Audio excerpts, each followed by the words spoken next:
For today's video guys ay mag-ayos naman tayo ng isang PC. Problema nito guys ay walang display o kaya namamatay ang kanyang display. Kaya bubuksan natin ngayon guys at nakikita natin yung kanyang bracket ng kanyang processor pan ay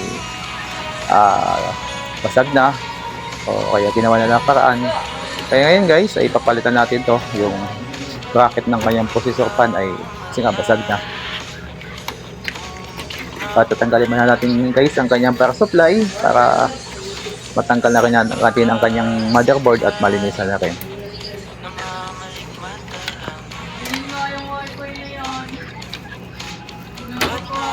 Ito guys, power supply muna akong tinanggal. At saka mamaya guys, tatanggalin natin yung kanyang motherboard at siyempre at malinisan na rin. Dito guys, natanggal ko na rin. At itong bracket ng kanyang base ng kanyang processor pan ay papalitan natin ito kasi nga may nakapili na tayo ng pamal dito, kaya ngayon guys ay papalitan na natin. Ito guys, yun ang kulay itim na yan ay basag na rin, kaya siguro nag-overheat, kaya minsan nawawala ang display at walang minsan display. Ayun guys, papalitan natin to.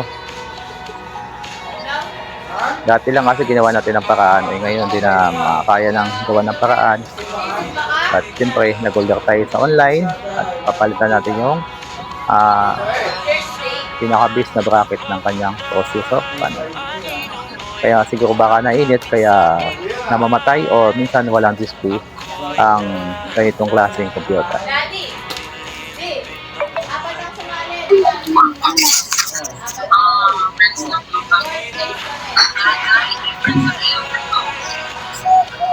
Medyo pinasok na rin ng daga ito guys, kaya marami na siyang mga dumi at popo ng daga, kaya sabi natin sa may-ari ay sarado lagi, lagyan ng para hindi magpasok ng daga, lagyan ng harang kasi baka masira lalo ang ating motherboard at hindi na mapakilabangan. At ito guys yung ating papalit, bago ito, kapili lang tayo sa online.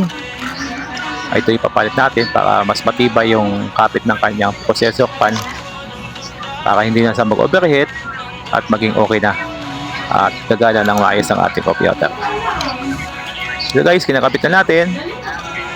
At pagkatapos ito guys ay kakabit na rin natin ang motherboard sa casing niya at masubukan na rin.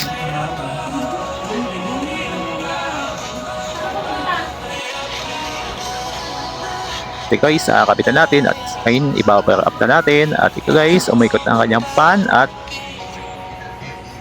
makaka-display na ito guys pag wala maging problem. Ayan guys, naka-display na siya. Hindi pa nakakabit yung hard disk nito, kaya kakabit muna natin guys. Ayan, medyo okay na sa guys at pumasok na rin ang kanyang operating system. Thank you for watching guys. Tuloy lang.